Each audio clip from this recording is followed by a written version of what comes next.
बिस्मिल्लाहिर्रहमानिर्रहीम। आज मैं मौलाना अबरार आलम आलमी रूहानी डॉक्टर जिस मौजू पर गुफ्तगू करने जा रहा हूँ वो मौजू ये है कि दुनिया के गरीब मुसलमानों के मालदार बनने के बहुत से तरीके। आपको जैसे कि मैं किसी और वीडियो में भी बता चुका हूँ कि मेरी ज़िंदगी का मकसद यह है कि अपने मुसलमान भाइयों और बहनों और गैर मुस्लिम भाइयों बहनों को भी किस तरह दुनिया के तकालीफ़ से निजात दिलाऊं और किस तरह उनको मरने के बाद भी अज़ाब कब्र और अज़ाब जहन्नम से बचा सकूं।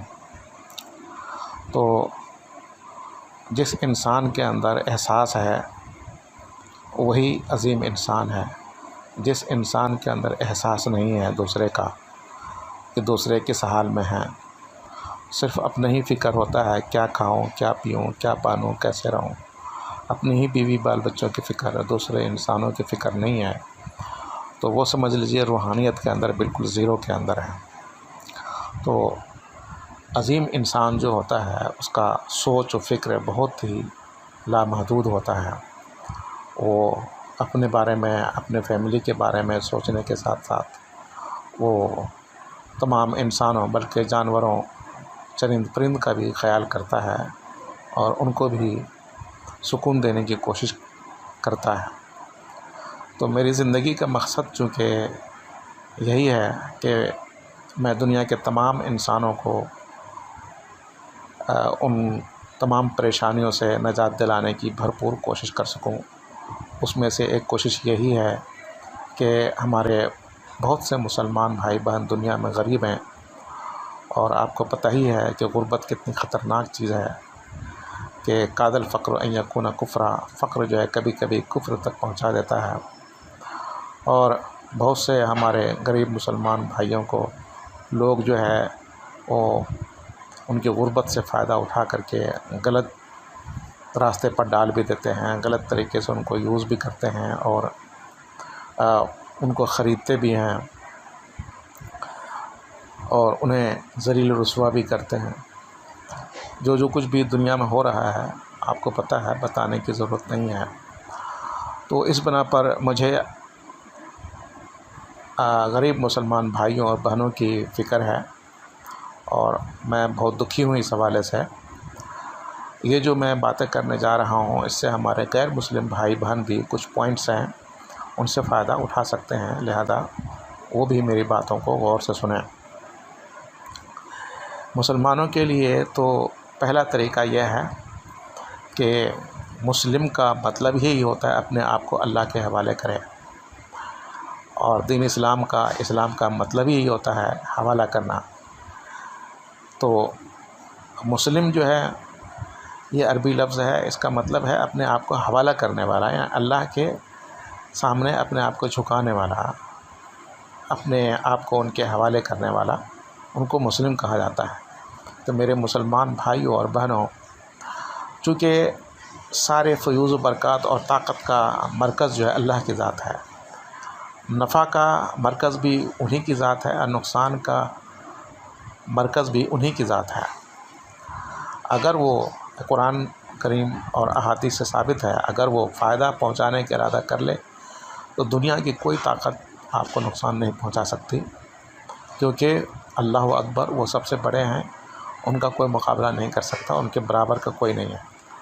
और अगर वो नुकसान पहुंचाने का इरादा कर ले तो कोई आपको फ़ायदा भी नहीं पहुंचा सकता, ना कोई फ़रिश्ता, ना कोई जिन, ना कोई इंस, हर चीज़ उनके मातहत है। तो इस बिना पर मेरा पहला मशवरा गरीब मुसलमान भाइयों बहनों के लिए यह है कि वो अपने आप को अल्लाह के हवाले कर दें और जो हो सकता है अल्लाह की इबादत करें और हर किस्म के गुनाह को, जिनको क्या आप गुनाह समझते हैं, छोड़ दें, क्योंकि गुनाह जो है एक तरह से अल्लाह को नाराज़ करने का ज़रिया है, बगावत है। तो आप जो है उनसे मांग रहे हैं रिज़्क़, आप उनसे पैसे मांग रहे हैं, सहूलियात मांग रहे हैं लेकिन आप उनकी बात नहीं मान रहे हैं, गुनाह कर रहे हैं, तो बड़े बड़े गुनाहों में मुब्तला हैं, तो फिर कैसे अल्लाह ताला राज़ी होगा और आप पर करम करेगा। तो इस बना पर पहले नंबर पर तो यही है कि आप तक़वा इख्तियार करें, और तक़वा यही है कि हर किस्म के गुनाहों को छोड़ दें और जितना हो सकता है आप इबादत करें अल्लाह ताला की, तो आपके अंदर तक़वा पैदा होगा और इस तक़वे के बिना पर अल्लाह तबारक व तआला आपके लिए आसानियाँ पैदा कर देगा और बेगुमान रिज़्क़ अता फ़रमाएगा जब आप तक़वे पे आ जाएंगे।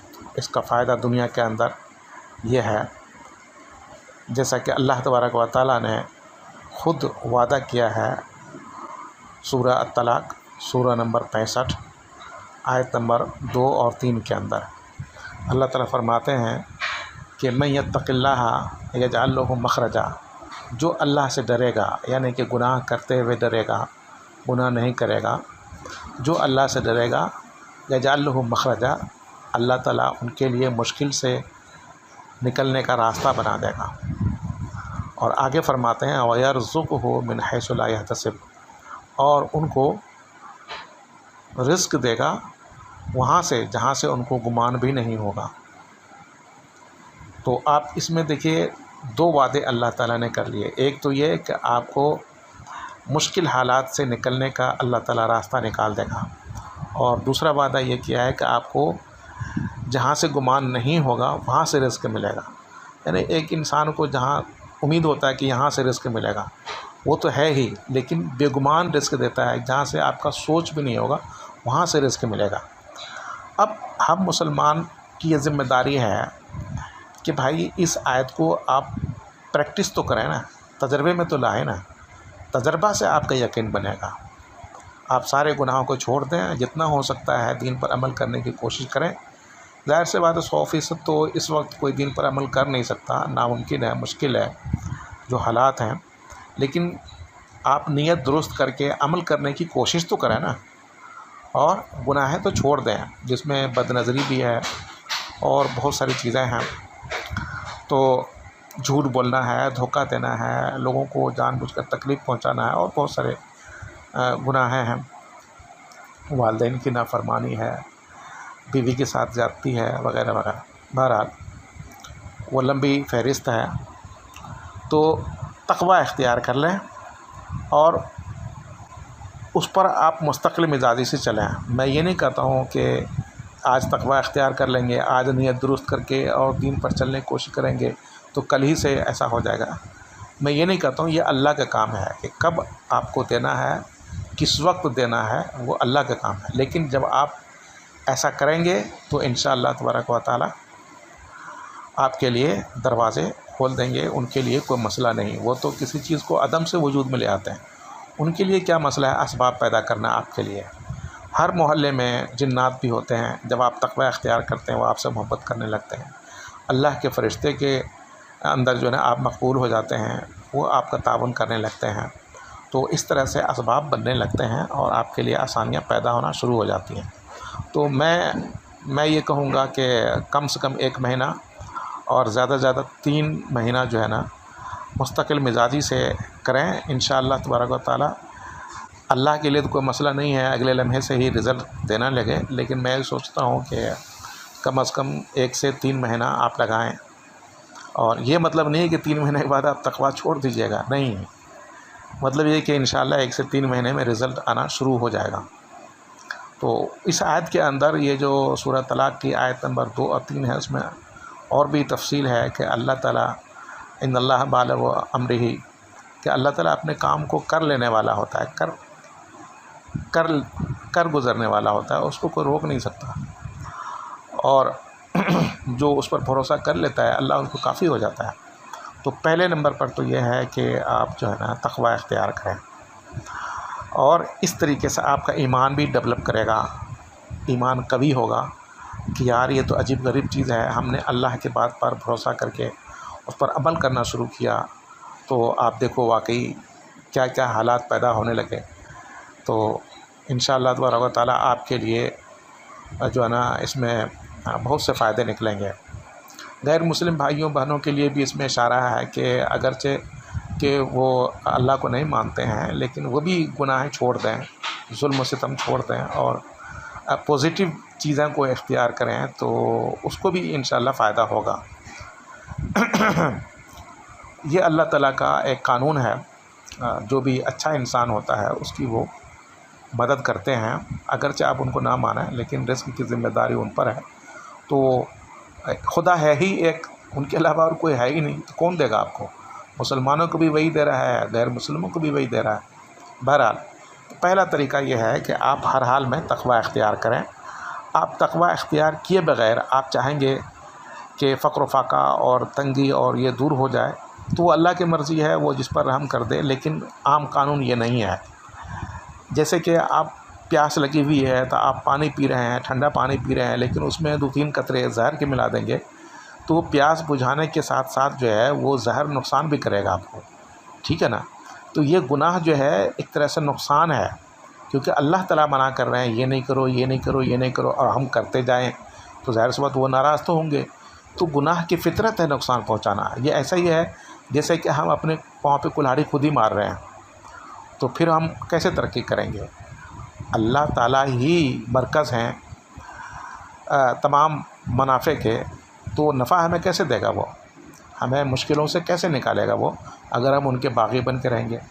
तो अकेले में सोचिए इस मौजू पर, आपको बात समझ में आ जाएगी कि अल्लाह से टक्कर नहीं लेनी है और उनकी बात माननी है जितना हो सकता है, और गुनाहें छोड़ देनी है, अगर आप चाहते हैं सुकून की ज़िंदगी बसर करना और रिज़्क़ में वसअत। तो उस आयत की तफसीर आप देख लीजिएगा।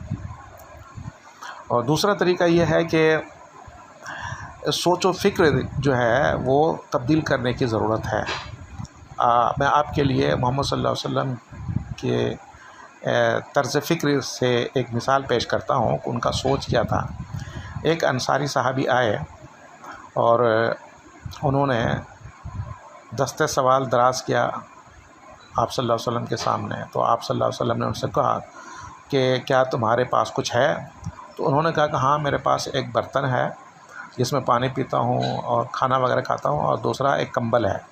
तो आप सल्लल्लाहु अलैहि वसल्लम ने फरमाया कि ले आओ उनको। ले आए तो आप सल्लल्लाहु अलैहि वसल्लम ने फरमाया कि ये जो सहाबा कराम वह मौजूद थे कि कौन इसको ख़रीदेगा, यानी कि आप नीलाम करने लगे। आपको हक़ था, ज़ाहिर सी बात है। तो आप जो है नीलाम करने लगे, तो एक सहाबी ने कहा कि मैं 1 दिरहम दूँगा। आप सल्लल्लाहु अलैहि वसल्लम ने कहा कि और कोई ज़्यादा देगा? तो दूसरे सहाबी ने किसी ने कहा कि मैं 2 दिरहम दूँगा। बोला कि ठीक है, ले आओ। आप सल्लल्लाहु अलैहि वसल्लम ने 1 दिरहम उनको दिया, बोला कि जाओ इससे तुम गल्ला ले करके खाने पीने की चीज़ अपने घर वालों को दो, और दूसरे दिरहम से तुम कुल्हाड़ी ख़रीद करके ले आओ। चुनांचे वो सहाबी गए और 1 दिरहम से खाने पीने की चीज़ घर वालों को दिया। घर में मतलब कि तंगी थी, खाने पीने की चीज़ नहीं थी, और 1 दिरहम से दूसरे दिरहम से वो कुल्हाड़ी लेकर के आए। तो आप सल्लल्लाहु अलैहि वसल्लम ने अपने हाथ से उसमें लकड़ी ठोका और उनको कहा कि जाओ और जंगल में लकड़ियाँ काट काट करके तुम बेचो, और 15 दिन तक तुम जो है ना वो तुम नहीं आना, काम करो। चुनांचे वो 15 दिन तक काम करते रहे। 15 दिन के बाद जब वो आए, तो मफ़हूम बता रहा हूँ मैं, जब वो आए तो उनके चेहरे पे खुशी थी, और उन्होंने कहा हुज़ूर वो जो है मैंने 10 दिरहम कमाए हैं, उनमें से कुछ जो है वो घर के अंदर ख़र्चे के लिए दिए हैं, और कुछ से मैंने कपड़े लिए हैं, और कुछ मेरे हाथ में बाकी हैं। तो आप सल्लल्लाहु अलैहि वसल्लम ने फरमाया कि देखो ये जो है ये अच्छा है उस ज़िल्लत रसवाई, क़यामत के दिन उस ज़िल्लत रसवाई से जो मांगने की वजह से इंसान को हासिल होगा, लोगों के सामने हाथ फैलाने से। तो ये देखिए सोच व फ़िक्र है, तर्ज़ फ़िक्र आप सल्लल्लाहु अलैहि वसल्लम का क्या है कि आप हाथ नहीं फैलाओ, मांगो नहीं, ठीक है ना। और अपने घर के अंदर कोई भी ऐसी सामान है तो उसको बेच करके आप जो है ना कोई कारोबार कर लो। जो भी आप जहाँ भी रह रहे हो वहाँ पर जो भी मुनासिब मतलब कारोबार है, जो भी हो सकता है, मतलब ये ज़रूरी नहीं आजकल के मिसाल के अंदर आपके घर में टीवी है, फ्रीज़ है, या इस तरह से घर ज़रूरत से ज़्यादा बर्तन हैं या और बहुत सारी चीज़ें हैं कि आपके जॉब नहीं मिल रहा है, आपके हालात ख़राब हो रहे हैं किसी भी वजह से, और आप जो है मांगने पर मजबूर हो गए हैं, तो ऐसी सूरत के अंदर घर के अंदर कोई भी चीज़ है उसको बेच करके आप फ़ौरी तौर से कोई दुकान खोल लें, कोई सब्ज़ी का ठेला लगा लें, फल फ्रूट का ठेला लगा लें, कोई जूस का मतलब कि दुकान खोल लें। इस तरह से गर्मी के मौसम के अंदर गन्ने का जूस का दुकान खोल लिया, सर्दी के मौसम के अंदर जो है कोई और कारोबार कर लिया।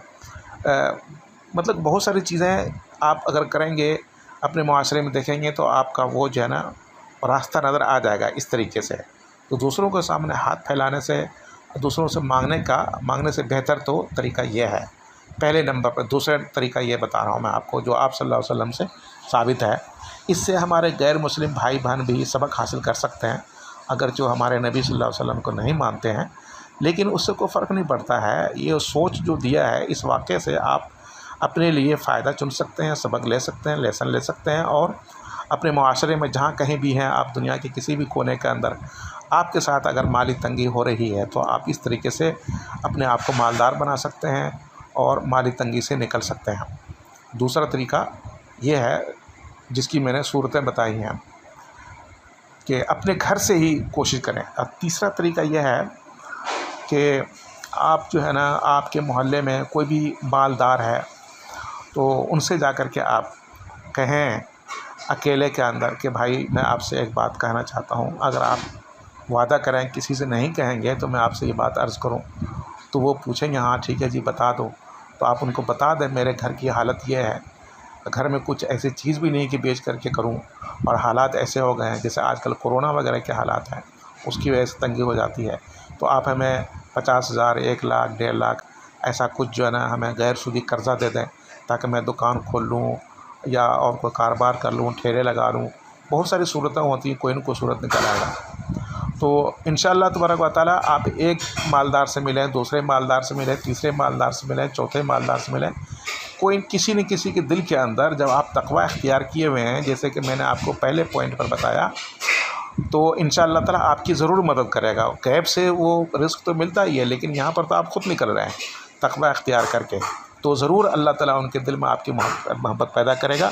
वो आपको गैर सूदी कर्ज़ा देगा, और इस तरीके से आप कोई भी सूटेबल कारोबार या कोई ऐसी चीज़ जो आपको मुनासिब लगता हो आमदनी में इजाफ़ा करने का, उसको इख्तियार करके आप अपने घर का ख़र्चा भी चलाएँ बुनियादी, और साथ ही साथ उनको जो है ना उनके लिए पैसा भी जमा करें कर्ज़ अदायगी के लिए इखलास के साथ, या उनको देते भी रहें जितना भी हो सकता है। तो ये आपको तीसरा तरीका मैं बता रहा हूँ, जिसमें ये कि आप अपने जानने वालों में, रिश्तेदार तो आपको नहीं देंगे क्योंकि वो हक़ीर समझते हैं, कोशिश कीजिएगा रिश्तेदारों से नहीं लें। रिश्तेदार तो फिर आपको कि हाँ अगर मुखलिस रिश्तेदार हों, मुत्तकी परहेज़गार हों, तो आपकी मदद कर सकते हैं, लेकिन वैसे तो मुश्किल है। रिश्तेदार तो आप पर हंसेंगे ही। तो इसलिए बेहतर ये है कि गैर रिश्तेदारों में कोशिश करें और उनसे मिलें। इंशाअल्लाह ताला अल्लाह ताला उनके दिल में मोहब्बत डालेगा, आपका मसला हल होगा। ये 3 तरीके मैंने बताए। चौथा तरीका ये है कि जो मैंने बताया कि अगर ये तीनों तरीके भी फ़ेल हो जा रहे हैं, और सब्र का पैमाना ऐसा तो नहीं है जैसे कि तकवा की बात मैंने किया है, लेकिन बहुत से लोग नहीं कर पाते हैं, या मतलब कि शैतान नहीं करने देता है, या मेरी बात पर यकीन नहीं करेंगे कि अब चलो ठीक है, वो तो 1 महीने 15 दिन हफ्ते के बाद अल्लाह ताला हमारे ऊपर रहम करेगा जब तकवा अख्तियार करूँगा, हमें तो अभी आज परेशानी है। तो उसकी फ़ौरी तौर से उसका तरीका यह है कि वही मालदारों के पास आप जाएं, ख़ास तौर से मदारिस आप चले जाएं, मसाजिद आप चले जाएं, ठीक है ना, आपके करीब में कोई जामे मस्जिद है या मदरसा है, आप वहाँ चले जाएं और आप उनको बोलें कि यार माली तंगी की वजह से मेरी हालत ख़राब है और वसवसे आ रहे हैं कि हम मुसलमान हैं तो अल्लाह ताला हमारी मदद क्यों नहीं करता है, और हम इस हालत में पहुँच गए हैं, कोई जॉब नहीं मिल रहा है, कोई कुछ नहीं मिल रहा है, क्या करूँ, परेशान हूँ, और वसवसे आ रहे हैं कि ख़ुदकुशी कर लो,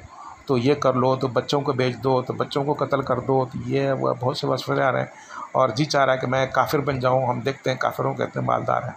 तो इस तरह की बात करेंगे तो इंशाअल्लाह तबारक व तआला आपको वो ज़रूर कुछ न कुछ गैर सूदी कर्ज़ा दे देंगे, आपका ताउन करेंगे इंशाअल्लाह तबारक व तआला। आपकी मजबूरी है तो आप मजबूरी बयान करें और कहें कि अगर आप नहीं देंगे तो ऐसा ना हो कि मैं काफिर बन जाऊं और इस्लाम छोड़ दूं। आपके दिल में ये बात नहीं आनी चाहिए। ये आप उनसे पैसा लेने के लिए आप ये कर रहे हैं, आपकी मजबूरी है कि लोग मज़हब की बुनियाद पर जो है आपकी तावन करते हैं। अगर इंसानी तौर से वो मदद नहीं कर रहे हैं तो दिल में ऐसा कभी शुबा भी नहीं लाना कुफ्र का या दीन इस्लाम छोड़ने का। आपका दिल बिल्कुल मुतमईन होना चाहिए, मजबूत होना चाहिए, लेकिन उनको डराएं ताकि वो आपके ऊपर थोड़ा ख्याल करें। तो ये तरीके हैं इंशाअल्लाह तबारक व तआला। अगर मुसलमान कोई नहीं मानता है, ऐसा तो नहीं होगा, तकवा इख्तियार कर लेंगे तो इंशाअल्लाह मुसलमान मान जाएगा चौथे तरीके पर भी। नहीं मानता है तो आप किसी गैर मुस्लिम भाई जो मालदार हैं उनसे पास चले जाएं और उनको बोलें, अपने दिल में ईमान मजबूत रखते हुए ये सोचना भी नहीं है कि मैं काफिर बन जाऊँ, कि यार मैं हिंदू बन जाऊँगा, यहूदी बन जाऊँगा, ईसाई बन जाऊँगा, अगर तुम मेरा मदद करते हो मैं इस हालत के अंदर पहुँचा हूँ। तो हो सकता है कि देखिए, ख़ुदकुशी से बेहतर है और अपने आप को, अपने बच्चों को मारने से, अपनी बीवी को कत्ल करने से, जैसे कि आजकल के हालात हो रहे हैं कि बच्चों को जो है ना वो कुएं में फेंक दिया है, किसी ने गला घोंट के मार दिया है, किसी ने रोड पे छोड़ देते हैं कोई बच्चे को, किसी ने जो है ना वो पानी में, नदी में जाकर के डबो दिया है। ये सब हालात पैदा हो रहे हैं। तो इस बना पर जो है ना मैं आपको ये दे रहा हूँ कि आप ये सूरत इख्तियार कर सकते हैं वक्ती तौर से, फिर बाद में जाकर आप एक्सक्यूज़ मी कर लीजिएगा कि यार मुझे जो है ना आपके पैसे से हो गया है और मैं ये समझता हूँ कि दीन इस्लामी सच्चा मज़हब है। अगर मैं कुफ्र इख्तियार कर लूँ तो बहुत बड़ा गुनाह होगा, मरने के बाद जो है वो काफिरों को कोई ताकत नहीं मिलती है। तो आप उनको माज़रत कर लेंगे तो माज़रत कबूल कर लेंगे, उनके पैसे वापस कर दीजिएगा। जब आप अपने पाँव पे खड़े हो जाएं तो ये माफ़ कर दो, क्या कहते हैं वो जो है, मैं ऐसा नहीं कर सकता, आप अपने पैसे वापस ले लो। तो ये दो आइडिया है, मुसलमान से भी मिले और गैर मुस्लिम से भी मिले। तो ये गैर मुस्लिम भाइयों बहनों के लिए भी इसमें सबक है, जैसा कि किसी और वीडियो में मैं बता चुका हूँ कि मजबूरी के हालत में क्या करे इंसान। ख़ुदकुशी करने से बेहतर है कि इंसान जो है ये तरीका इख्तियार, ये आइडिया इख्तियार करे, और लेकिन नीयत आपकी सही हो, इखलास के साथ कि मैं ऐसा करके अपने पाँव पे खड़ा होऊंगा, कारोबार करूँगा। हमारे लिए सिख भाई बहन की जो है ना वो तरीक़ाकार बहुत बेहतर है। मेरे इल्म के मुताबिक वल्लाह आलम बिस्सवाब, सिखों के अंदर कोई फ़कीर नहीं पाया गया, कोई भिखारी नहीं पाया गया, ठीक है ना। सिखों के अंदर आप देखें उसके अंदर इंतज़ामी सलाहियत कैसी है कि अगर कोई सिख जो है गरीब होता है तो उस मोहल्ले के सारे लोग मिल करके उनको इतना दे देते हैं, कोई ठिया खुलवा देते हैं और अपने पाँव पे खड़ा हो जाता है, फिर वो पैसा वापस कर देते हैं। ये अफ़सोस की बात है कि हमारे मुसलमानों में ऐसा नहीं है, और लोग पता नहीं खरबों रुपया, अरबों रुपया रखे रहते हैं। उनके पड़ोस में, मोहल्ले में ऐसे ऐसे गरीब होते हैं, उनको गैर सूदी कर्ज़ा भी नहीं देते। तो इसी वजह से तो मुसलमान परेशान हैं और क्या कहते हैं, अल्लाह का अज़ाब आया हुआ है। अचानक अज़ाब आता है और कितने लोगों को ज़लज़ला आ जाता है, कहीं पर सैलाब आ जा रहा है, कहीं कुछ आ जा रहा है, छतें गिर जा रही हैं, खुशी का घर जो है वो गम में तब्दील हो जाता है। बहुत सारी चीज़ें हैं। तो इस बना पर जो है वीडियो थोड़ा सा लंबा हो रहा है, लेकिन मैं क्या करूं, मतलब कि जितना भी मुख्तसर करना चाहता हूं, मुख्तसर जो है ना वो हमको ये बोलना ही पड़ता है जो मैं आपके सामने अर्ज़ कर चुका हूं। तो बहरहाल ये मतलब अपने दिमाग को इस्तेमाल करें और आप परेशान ना हों। फिर भी आप जो है ना कंट्रोल नहीं कर पा रहे हैं, ये चारों तरीक़े इख्तियार करने के बावजूद भी आपको कामयाबी नहीं मिल रही है, ऐसा तो नहीं होगा। मैं आपको 100% यकीन दिलाता हूँ, ये चारों तरीक़े इख्तियार करने में किसी न किसी तरीके में आप इंशाअल्लाह कामयाब हो जाएंगे। और रिज़्क़ हलाल कमाने में कोई शर्म करने की बात नहीं है, ठीक है ना। भले आप PhD किए हुए हों, जितने भी तालीम याफ्ता हों, लेकिन आपको अगर रिज़्क़ हलाल कमाने की बारी आ जाए तो कोई भी कारोबार में, होटल में जॉब कर सकते हैं, कहीं मछली की दुकान में लग जाएं, कहीं जो है ना मेडिकल स्टोर में चले जाएं, वहाँ जॉब तलाश करें, क्या कहते हैं परचून की दुकान में जॉब तलाश करें। जो इंसान के रोज़मर्रा इस्तेमाल की चीज़ें हैं तो वहाँ पर आप जाएंगे तो ज़ाहिर सी बात, जैसे भी बदतर हालात हों तो मेडिकल स्टोर तो ज़ाहिर सी बात खुला रहता ही है, परचून की दुकान है, होटल है, और क्या कहते हैं स्टोर वगैरह है, ये सब चीज़ें तो खुला रहता है। वहाँ कोई न कोई जॉब मिल जाएगा इंशाअल्लाह ताला, अगर आप कोशिश करेंगे तो। बहरहाल हमारे गैर मुस्लिम भाइयों बहनों के अंदर के लिए भी मैं उनसे गुजारिश करता हूँ कि आप जहाँ कहीं भी हैं, मालदारों से भी गुजारिश करता हूँ, अगर उन तक ये वीडियो पहुँच जाए कि गरीबों को गैर सूदी कर्ज़ा तो दे दें यार, चाहे आप मुसलमान हो या गैर मुस्लिम हो। जो भी हैं जहाँ भी हैं, ताकि अल्लाह ताला आपके ऊपर रहम करे। मैं ये नहीं कहता हूँ चले ठीक है आपका सोच क्या है नहीं है, मैं इस तफसील में नहीं जाना चाहता, लेकिन कम से कम इतना तो करें ना कि अगर कोई गरीब आ जाता है गैर सूदी कर्ज़ा लेने के लिए, उनको कर्ज़ा दे दें, भले शराइत लगा लें, चंद गवाह रख लें और उसका एड्रेस ले लें, जो कुछ भी है जितना भी ज़मानत ले सकते हैं ले लें, लेकिन ये प्लीज़ आप उनको दे दिया करें, ताकि दुनिया के अंदर जो गरीब मुसलमान भाई बहन जानवरों से बदतर ज़िंदगी बसर कर रहे हैं, फुटपाथ पे सो रहे हैं, उनको कपड़े नहीं हैं, उनको सही तौर से खाने उनके बच्चे के नहीं हैं, कितने ही बच्चे वो मर जा रहे हैं पैदा होने के बाद ग़िज़ा ना मिलने की वजह से, सहूलत ना मिलने की वजह से। तो आप लोग ज़रा से इस पर ख़याल करें, ताकि अल्लाह ताला हम सब इंसानों से खुश हो कि हम जो है ना एक दूसरे का एहसास कर रहे हैं, एक दूसरे का ख़याल कर रहे हैं। मैंने आपको बताया ना कि मछली, एक बड़ी मछली, वीडियो मैंने देखा, एक बड़ी मछली ने क्या कहते हैं, एक मछली जो खुशकी पर थी उसको पकड़ करके अंदर खींच लिया। देखिए मछली के अंदर एहसास है। एक कुत्ता जो है, एक बच्ची थी उसके हाथ में गेंद था, वो गेंद खेल रही थी, वो गेंद पानी के किनारे चला गया, नदी किनारे, तो वो जो है ना और गेंद अंदर चला गया, तो बच्ची जब लेने गई तो कुत्ता चला गया, वो गेंद ला करके उसका दिया। देखें उनको एहसास है कि इनको तकलीफ़ ना पहुँचे। इस तरह से बहुत सारे वाक़यात हो जाएंगे जिनसे महसूस होता है कि जानवरों के अंदर भी, अब परिंदों के अंदर एहसास है ना, आप देखें उनके जो बच्चे होते हैं घोंसले में, वो कहाँ चली जाती है, कीड़े मकोड़े पकड़ के लाती है और उसको खाना मुहैया करती है। तो मेरे भाई ये तो कोई इंसानियत नहीं है कि ख़ुद ही अपना पेट भरें, अपनी बीवी बाल बच्चों का पेट भरें और दूसरे जो गरीब नज़र आते हैं, परेशान हाल है, उनका कोई ख़याल ना करें।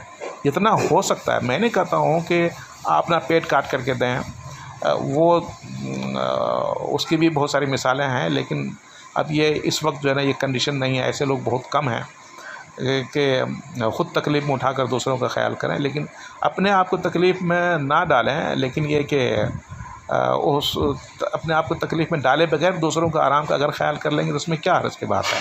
ठीक है आप किसी को नहीं दें, गिफ्ट नहीं दें, तोहफ़ा नहीं दें, आप किसी की मदद नहीं करें, कम से कम गैर सूदी कर्ज़ा तो दें ना आपको। और मैं अपील करता हूँ कि दुनिया के मुस्लिम हुक्मरानों से या गैर मुस्लिम हुक्मरानों से भी, आपके बैंकों में बहुत सारे खरब डॉलर पड़े हुए हैं, प्लीज़ आप अपने अपने मुल्क के गरीबों को गैर सूदी कर्ज़ा जारी करना शुरू कर दें और सीधा रास्ते से बग़ैर किसी इसके, और उनको तरकीब करें। ये भी शराइत लगाना हो कि भाई कारोबार करना है, हर हरामी करके बैठ करके खाना नहीं है, आपको कोई न कोई बिज़नेस करके दिखाना है, तो बहुत सारे शराइत जो लगा सकते हैं लगाएं, लेकिन प्लीज़ बैंकों में जो पैसे पड़े हुए हैं वो गरीबों पर आप दें, उनको हालत लोगों की बहुत ख़राब है। और क्या कहते हैं, ताकि अल्लाह ताला आप जो मुसलमान हैं मरने के बाद आप पर रहम करे और दुनिया के अंदर भी सुकून दे, और जो गैर मुस्लिम है कम से कम अज़ाब में तो कमी होगी अगर आप ये अच्छा काम करेंगे। अज़ाब तो होनी ही है अगर कुफ्र पे मर गए तो, लेकिन यह कि अज़ाब में कमी हो जाती है अच्छे काम करने के वजह से, तो कम से कम ऐसे ही कर लें अगर आप मुसलमान नहीं होते हैं तो। बहरहाल मैं ख़ुसूसी तौर से, चूँकि ये वीडियो मुसलमान भाइयों के लिए है, गरीब मुसलमान भाइयों के लिए है, तो मैं उनसे भी और गैर मुस्लिम भाइयों बहनों से भी सबसे मैं कहता हूँ कि फिर भी आपको अगर कामयाबी नहीं होती है तो फिर मुझे अपना इंसानी और इस्लामी भाई समझते हुए मेरे व्हाट्सएप नंबर पर रब्ता करें। इंशाल्लाह जो हो सकेगा मैं आपके लिए गाइड कर दूंगा। अगर मेरे इल्म में कोई होगा मालदार तो उनसे रब्ता करा दूंगा, या मुझसे जो हो सकेगा आपका तावन कर दूंगा, अगर अल्लाह ने चाहा तो। जो भी है दुनिया में जहाँ कहीं भी हो, आपका भाई मौलाना अब्रार आलम मेरा व्हाट्सएप नंबर है 00923331000668। फिर से सुन लीजिए 00923331000668। अल्लाह ताला से दुआ है कि अल्लाह हमारे गैर मुस्लिम भाइयों बहनों को इस्लाम में दाखिल होने की तौफीक अता फरमा, और जो उनके मसाइल हैं परेशान उनको हल फरमा, और जो हमारे मुसलमान भाई बहन गरीब हैं दुनिया में उनकी गुर्बत को भी ख़त्म फरमा, उनको तक़वा इख्तियार करने और जो भी हमने हल बताए हैं उनको इख्तियार करने की तौफीक अता फरमा, और दुनिया के अंदर दुनिया को खुशहाल बना दे, दुनिया को जन्नतनुमा बना दे, और दुनिया के अंदर तमाम इंसानों को और इंसानों के तवज्जुह से जानवरों चरिंद परिंद को सबको सुखी बना दे और खुशहाली के साथ ज़िंदगी बसर करने की तौफीक अता फरमा दे, और सबको इस्लाम की हालत में